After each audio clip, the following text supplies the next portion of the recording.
And it talks about you being an unshakable optimist and you believe in building the world together.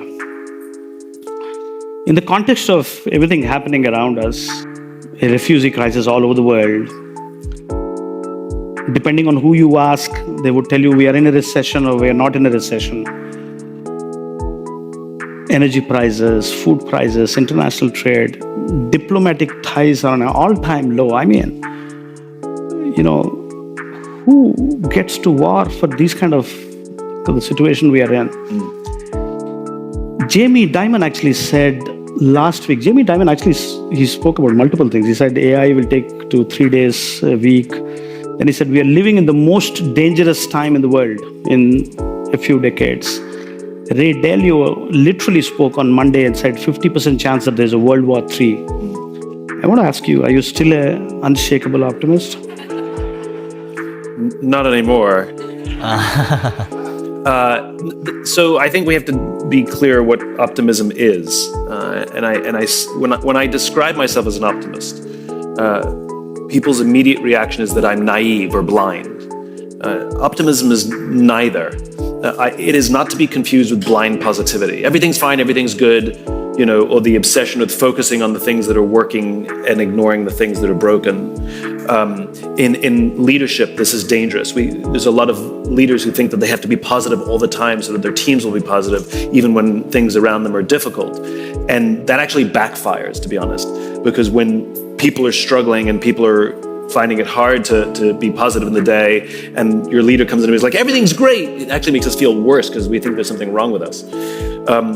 Optimism is very realistic. It allows for frustration and sadness. It can allow for sadness, difficulty, but it's the undying belief that the future is bright. So an optimist would say we are in a dark tunnel. I do not know how long we're going to be in here, and it will be difficult, but I know one thing for sure. If we work together and take care of each other, we will get through this and we will come out of this stronger than we went in. And I still firmly believe that if we work together and we find ways through, that we will come out of this stronger than we went in. And I do believe the future is bright. Here, we have to remember that human beings are social animals. And what makes us happy, what makes us live longer, what makes us healthier is human interaction. And over the course of the past, couple of decades, with the rise of technology, we've seen a decline in the human skills we need for this. Taking on to the topic of human connection you spoke about, human connection in the age of AI. And I actually believe it's more important now than before. Yep. But is AI a threat to the human connection? Again, I'll go back to what I said before. It is neither a good thing nor a bad thing. It depends on what we do with it, how we deploy it, and how responsible we are with it. Can it be a threat to the human condition? Of course. I think we've seen that. I mean, if you saw the movie Her, that's becoming a real thing where people will have relationships with an AI bot. But the problem is that AI bot is having simultaneous relationships with millions of people. So how special are you? But it can make you feel special. We already have words for this. We saw this with Facebook. It's called a parasocial relationship, where you have all of the feelings of like, oh my God, I'm in love, this person cares about me, but on the other side is nothing. But at least the ones who don't have those relationships will feel good because they at least have somebody to... Except for the fact that it's fake. How do you build trust in the age of AI? So let's preface with I'm a cynical bastard. And I think we have to be careful with trust barometers because they're relative. Just because we don't trust in government doesn't mean we love corporations, right? It's a relative scale. Yeah. All it means is our trust in government and public institutions is so low. We feel good about the business. That I can't believe that corporations are number one. It is ironic that people trust in business more. But I think we have to take it in context. I also think we have to consider how we view companies these days. And by the way, this also puts pressure on companies, which is if you go back a few decades, our lives were sort of distributed and where we got all of our needs. So, for example, you got your sense of community from the bowling league. You got your sense of sort of purpose from church. We had neighbors that we actually had barbecues with our neighbors on the weekends.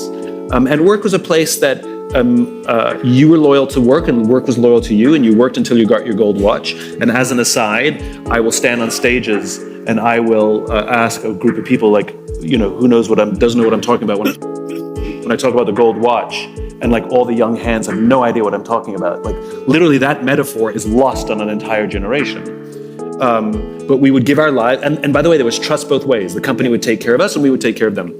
Now, over the course of time, we've seen the bowling leagues disappear. We've seen church attendance decline. And what we're now asking our companies to do, asking our work to do, is we want them to fill the gaps. We need you to now offer me a sense of purpose. We need you to offer me a sense of community.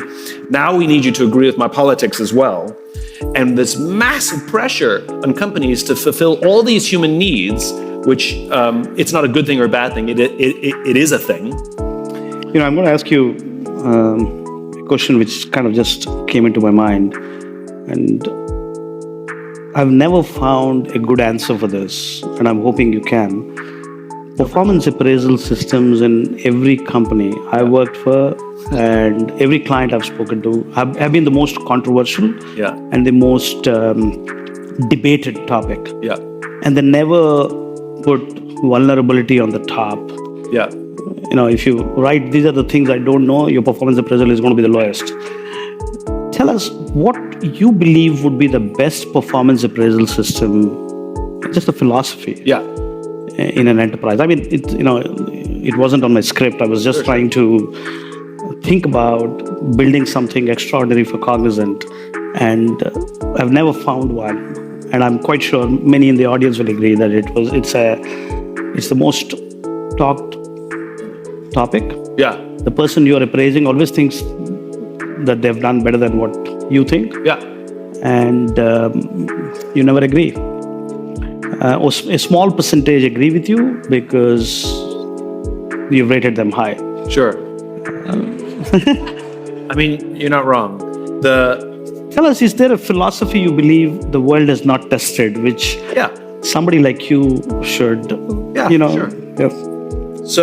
So I think the failing is we're looking for silver bullet. We're looking for the evaluation that gets everything. And the reality is there's multiple things we're evaluating. Usually what we're evaluating is the stuff that's easy to measure, metrics, right? We measure someone's output just because it's easy to measure.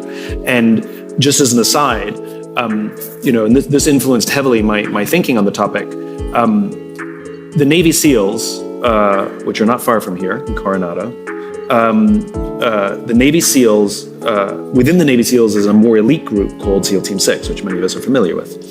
And I had the opportunity to spend some time with the head of training for SEAL Team 6. And I asked him a very simple question, which is, how do you choose from the Navy SEALs who goes to be on SEAL Team 6? Because they're all amazing. And he drew a chart. He drew a graph, XY axis. And on the vertical axis, he wrote the word performance. And on the horizontal axis, he wrote the word trust. And the way they define those terms, performance is defined as how good are you at your job. So I think most of us are familiar with that. And trust is defined, what kind of person are you? What's your character, right? Clearly, nobody wants this person, the low performer of low trust on their team, obviously. Clearly, everybody wants this person, the high performer of high trust on their team. What they discovered is that this person over here, the high performer of low trust, is a toxic team member. And they would rather have a medium performer of high trust, sometimes even a low performer of high trust, it's a relative scale, over the high performer of low trust, right? Now, if you look at it in a corporate context, we have 1 million metrics to measure someone's output, to measure someone's performance, and we have negligible to no metrics to measure someone's character or trustworthiness. And so what we have is a lot of toxic team members whose output is so strong that we end up promoting them into being toxic leaders, right? And so it's not that measuring the performance or the output is wrong. That's totally fine. It's that it's unbalanced. So we need something to balance it off. So what are we adding to that? I'm a huge fan of 360s, quite frankly.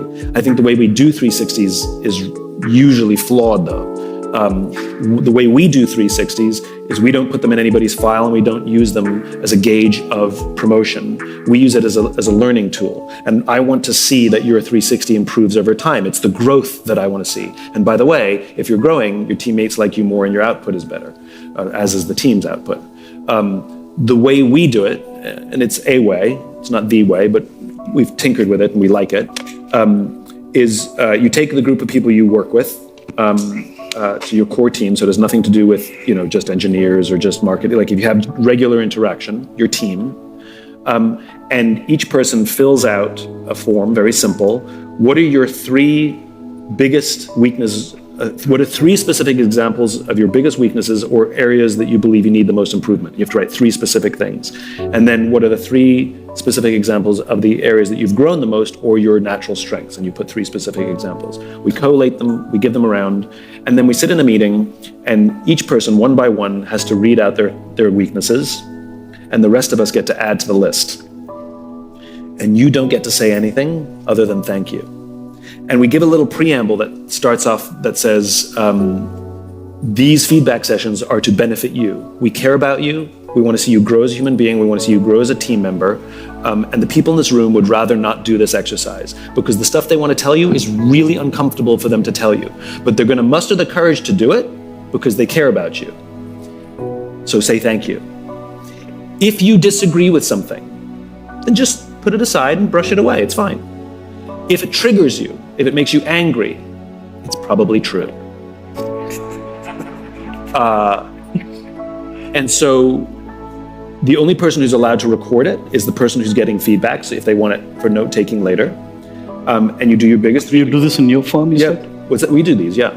You do your three weaknesses, and then anybody can add to the list, and you can just say thank you. And if you go, thank you, we shut that down pretty quickly. And then the cool part is you do your three strengths and anyone can add to that list. And what you discover is that you do have blind spots, but you also discover that you have a positive impact in people's lives that you didn't even realize you had.